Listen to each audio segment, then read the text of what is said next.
for American citizens, January 20th, 2025 is Liberation Day. I was saved by God to make America great again.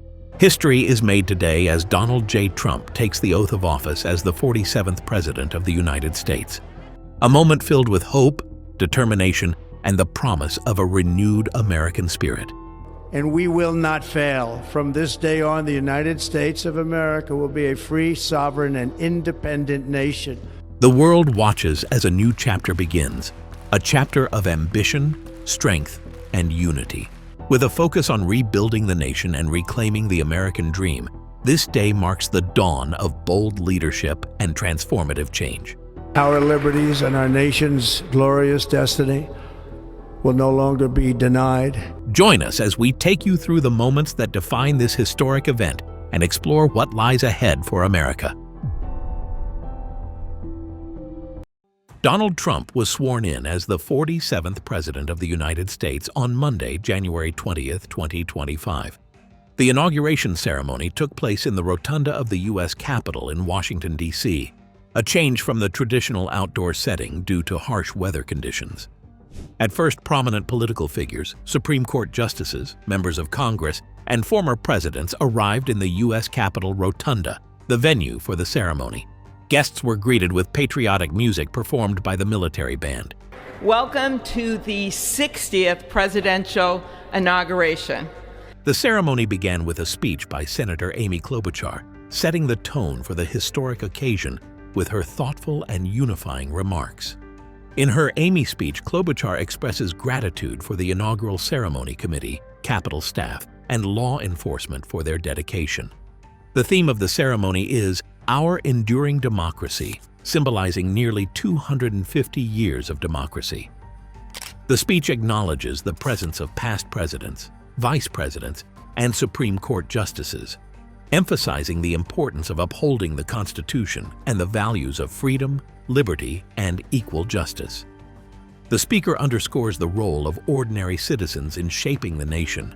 You've done a beautiful job, and you have shown grace under pressure.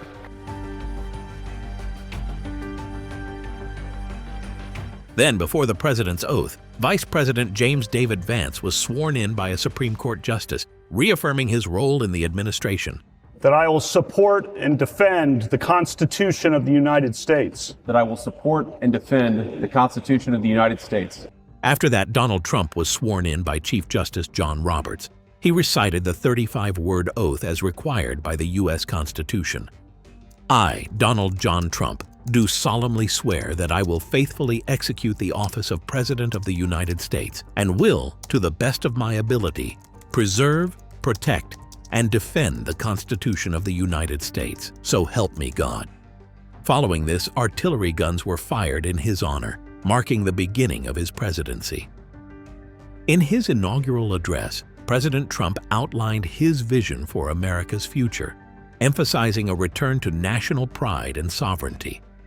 He boldly declared that the golden age of America begins right now, vowing to prioritize American interests and restore the nation's greatness. He promised to create a proud, prosperous, and free nation where the government works for its people and abandons past failures. Trump spoke of the need to reclaim America's borders, strengthen the economy, and end government overreach, including tackling illegal immigration and reestablishing law and order. From this day forward, our country will flourish and be respected again all over the world, he proclaimed, stressing unity and a revitalized national spirit. Our liberties and our nation's glorious destiny will no longer be denied, he added. In his speech, Trump emphasized prioritizing America's sovereignty, safety, and ending the weaponization of the Justice Department. He pointed out the failures of the current government in managing crises, both domestic and foreign, and vowed to fix these issues. Trump highlighted his mandate to reverse betrayals and bring national unity, expressing gratitude toward diverse communities and emphasizing Martin Luther King Jr.'s vision. He said, "Today is Martin Luther King Day, and in his honor, we will strive together to make his dream a reality. We will make his dream come true." He expressed his commitment to making Dr. King's dream a reality by ensuring that all citizens, regardless of race, religion, or background, have a fair and equal opportunity to prosper. Trump acknowledged the support from diverse communities, including African Americans and Hispanics, during his campaign, highlighting the unity that transcends divisions. He reinforced his dedication to creating a nation where everyone can thrive and contribute to the country's success, making Dr. King's vision of equality and justice central to his administration's agenda. He announced actions such as declaring a national emergency at the southern border, ending the Green New Deal, and restoring law and order. Trump also promised to strengthen America's military and defend its global position, ensuring peace through strength. He called for renewed ambition and unity, highlighting the nation's potential to achieve greatness in the future. Trump also pointed out a crisis of trust in the government and failures to protect American citizens, citing issues such as illegal immigration and inadequate disaster response in the speech.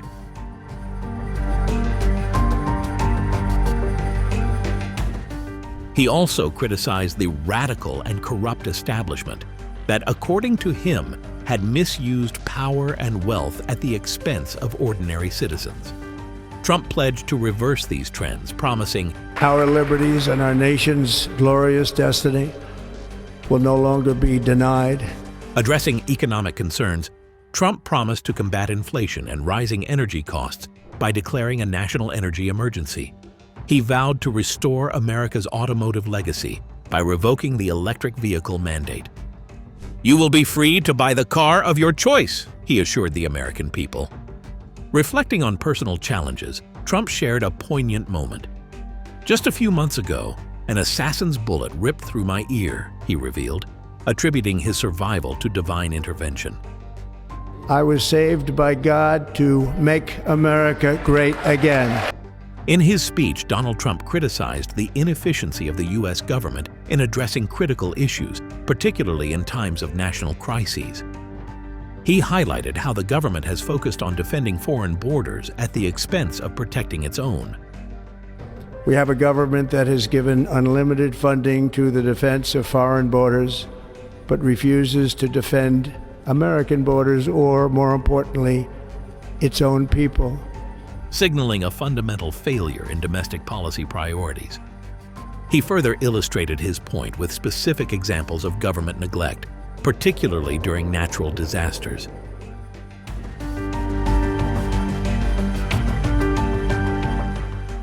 He mentioned the people of North Carolina who had been treated so badly in the aftermath of a hurricane, stressing the ongoing struggles faced by citizens even months after the disaster. However, it was his reference to the fires in Los Angeles that vividly underscored the severity of the issue. Trump pointed out, "More recently, Los Angeles, where we are watching fires still tragically burn from weeks ago without even a token of defense. They're raging through houses and communities, even affecting some of the wealthiest and most powerful individuals in our country, some of whom are sitting here right now. They don't have a home any longer." Trump criticized the lack of adequate response and pledged that such neglect would no longer be tolerated. Everyone is unable to do anything about it that's going to change, signaling a shift in priorities should he be in power.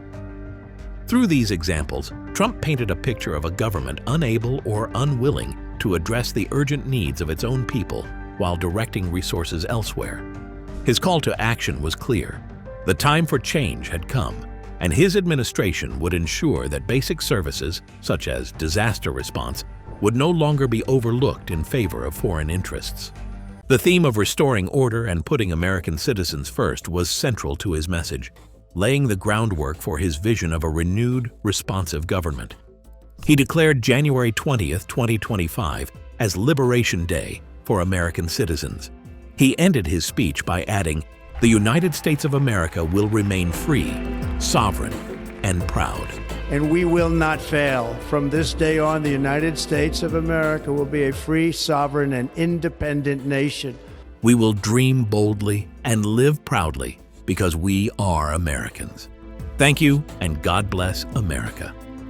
For American citizens, January 20th, 2025 is Liberation Day.